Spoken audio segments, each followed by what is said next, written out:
તમારી અધ્યાત્મની સંપત્તિનો વારસો સંભાળે ને એવો દીકરો કે દીકરી હોવા જોઈએ. ખાલી આપણું બિલ્ડિંગ સંભાળે એમ નહીં, ખાલી આપણી પ્રોપર્ટી સંભાળે એમ નહીં, આપણા સંસ્કારોને સંભાળે એવો દીકરો કે દીકરી હોય. અને એ તમારા વારસામાં જ આવે. યાદ રાખજો, you can not buy the values. સંસ્કાર તમે નહીં ખરીદી શકો.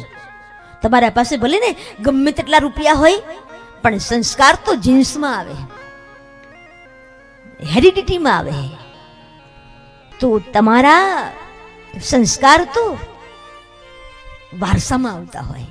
અને ઘણી વખત તમે ઘણા મને એમ કહેશો કે દીદી, હિરણ્યકશિપુ એનો દીકરો પ્રહલાદ, એમાં હિરણ્યકશિપુમાં ક્યાં કઈ હતું? બોલે એમની માં કયાધુ ભક્તિમતી હતી ને. તો બોલે ચાલો ઠીક છે, અહીંયા વિભીષણજી મહારાજ, રાવણ, કુંભકર્ણ, વિભીષણ, પણ એને પૂર્વ જન્મનું લઈને આવ્યા છે.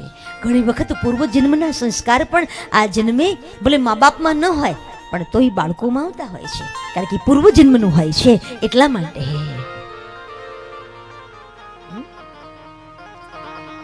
પછી તો કોઈક સદગુરુ જ કાફી હોય છે એના માટે. હો